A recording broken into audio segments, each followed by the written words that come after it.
ये सामने राम झूला और ये कलकल बहती हुई नदी माँ गंगा, और ये सामने नया बना है जानकी पुल। ये गंगा बहती हुई सीधे जो है हरिद्वार की तरफ को, और उस पार ये सामने परमात्मा निकेतन गीता भवन, और इससे आगे जो राम झूला है इससे आगे है लक्ष्मण झूला, जो आजकल बंद है क्योंकि थोड़ा प्रॉब्लम थी उसमें। उसका पुनर्निर्माण होना है, काम होना है उसमें। ये देखिए, ये जानकी पुल नया बना है और लोग देखने आ रहे हैं इस पुल को, और बहती हुई गंगा माँ गंगा कल्याण करते हुए सबका जो है धरती का कल्याण करते हुए माता गंगा आज गंगा के तीरे गंगा का आशीर्वाद लिया। देखिए ये सामने ये ऋषिकेश वाला एरिया है, सामने ये रिजॉर्ट बने हैं, होटल्स बने हैं गंगा के किनारे। देखिए ये सामने आप देख रहे हैं, वो सामने नीलकंठ की पहाड़ी है। नीलकंठ, इसके पीछे नीलकंठ मंदिर, जहाँ सावन में लाखों श्रद्धालु जल चढ़ाने जाते हैं, कांवड़ लेके आते हैं, कांवड़ मेला इसी पहाड़ी के पीछे जो नीलकंठ महादेव मंदिर है, यमकेश्वर ब्लॉक में पड़ता है, वो मंदिर जो है ठीक इसी पहाड़ी के पीछे है।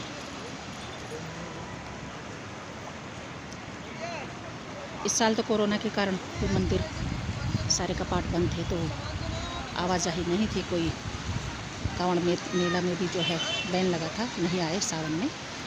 लेकिन अब धीरे धीरे ज़िंदगी पटरी पर लौटने लगी है, और कोरोना पे भी जो है सभी ने कामयाबी हासिल करने की कोशिश की है, इसको भगाने में और इसे सुरक्षित रहने में सभी का सहयोग रहा।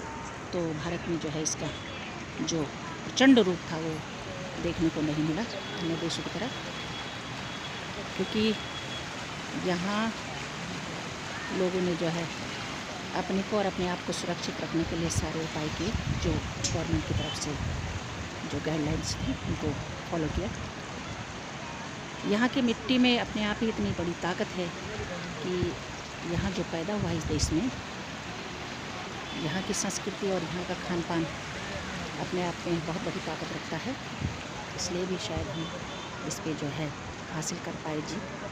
तो कोरोना के कारण जो सुस्त अवस्था में जो हमारी यात्रा और जो पर्यटन का जो एक अर्निंग का जरिया था वो सुस्त पड़ा था, लेकिन धीरे धीरे करके जो है ज़िंदगी पटरी पर लौटने लगी है और लोगों की आवाजाही शुरू हो गई है। उस सामने राम झूला में लोगों की आवाजाही, ये जानकी पुल, इसमें भी लोगों की आवाजाही, और सामने पहाड़ियाँ और ऋषिकेश का एक ये हब है योगा हब के नाम से जो है परमार्थ निकेतन, स्वर्गाश्रम, लक्ष्मण झूला, तपोवन, ये 3 तरह के वनों का हमारा आच्छादित है ये हमारा उत्तराखंड, कजरीवन, तपोवन और मधुबन। तो ये तपोवन जो क्षेत्र है यही है जिसको तपोवन के नाम से जानते हैं, और तप करने के लिए यहाँ पे जो है ऋषि महर्षि आए और उन्होंने जो है जीवन का जो सार है उसको यहाँ गंगा के तीरे उसको प्राप्त किया। तो यही सारी चीज़ें हैं, हमारा भी सौभाग्य है कि हम ऐसी धरती पर पैदा हुए हैं और गंगा के तीरे पैदा हुए हैं। ये हमारा जो है उत्तराखंड का एक पर्यटक स्थल और माँ गंगा का जो सबसे बड़ा यहाँ महात्म्य है, महत्व है माँ गंगा का। इसके जो है किनारे, इसके तीरे पर आने की हर किसी की लालसा होती है, तो देश विदेश के लोग यहाँ आके अपने मनोकामना पूर्ण करते हैं। और सामने पहाड़ियाँ, पूरे पहाड़ से घिरा हुआ है ये सब है। और शांति की खोज में गंगा के किनारे लोग बैठकर मनन करते हैं, क्योंकि ज़िंदगी का जो दौड़ भाग है, उस दौड़ भाग में बहुत सारी ऐसी समस्याएं हैं जो इंसानी दिमाग को जो है कचड़ करके रखती हैं। तो उससे शांति पाने के लिए लोग यहाँ गंगा के किनारे आके जो है उसकी खोज में और एकांत में बैठकर जो है मनन और ज्ञान की खोज के लिए तप भी करते हैं। ये है पूर्णानंद घाट भी है यहाँ पे। और सामने जब मैं आ रही थी तो एक चिता भी यहाँ पर जल रही थी। और जो इम्प्रूवमेंट उत्तराखंड बनने के बाद में हुआ है, जो विकास हुआ है, वो धीरे धीरे सबके सामने आ रहा है। और उत्तराखंड एक पहाड़ी प्रदेश, पर्यटन के क्षेत्र से यहाँ तीर्थाटन, क्योंकि धार्मिक जो मंदिर हैं हमारे 4 धाम यहीं पर हैं, बद्रीनाथ, केदारनाथ, गंगोत्री, यमुनोत्री। इन सबको जो देश के साथ में जोड़ा गया है, अन्य धामों के साथ में जो देश के धाम हैं, तो यही वो उत्तराखंड है जहाँ 4 धाम हैं। और इन चारों धामों से एक धाम देश के धामों में जोड़ा गया है। तो ये बहुत बड़ी बात है अपने आप में कि हिमालय से लगा हुआ ये जो है चीन बॉर्डर का ये जो राज्य है, बॉर्डर के राज्य है ये, तो यहाँ विकास की गति भी उसी के अनुसार रही है।